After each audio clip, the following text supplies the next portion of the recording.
Salam, gəlin sizinlə cemli xırdacır ərikdən çox əla bir üsulla meyvələri əzilib dağılmadan, qabığı soyulmadan, muncuq kimi qalan, şirəsi dumduru, şəffaf, kəhraba rəngində, saf-sarı və super ləzzətli ərik mürəbbəsinin hazırlama qaydasını bölüşək. Götürdüyümüz ərikləri fırça ilə axar suyun altında təmiz yuyub aş üzərində gözlədək suyu süzülsün, daha sonra qələmlə tumlarını bu şəkildə çıxarıb yığaq.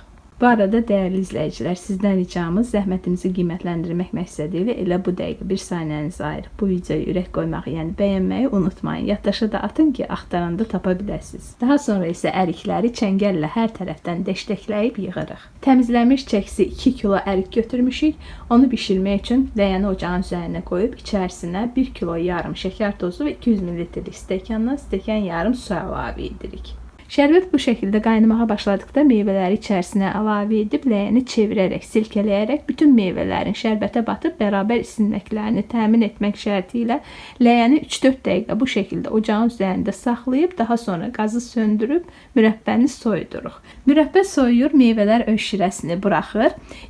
Sonuncu dəfə yenidən ləyəni orta atəşdə ocağın üzərinə qoyuruq.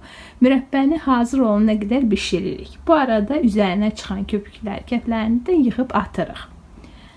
Meyvələr bir qədər yumşaqdır. Onları bu şəkildə bişirdikdə, yəni əvvəlcə 3-4 dəqiqə isidib şərbətin içərisində soyutduqda onların üzəri möhkəmlənir, qabığı soyulmur, əzilib dağılmırlar. Mürəbbə hazır olmağa yaxın onun içərisinə çay qaşığının ucunda limon duzu da əlavə edib hazır olana qədər bişirib ocağı söndürürük. Bu qədər. Bu da bizim ləzzətli ərik mürəbbəmiz. Çox dadlıdır. Siz də eyni bu üsulla hazırlayın, bəyənəcəksiniz.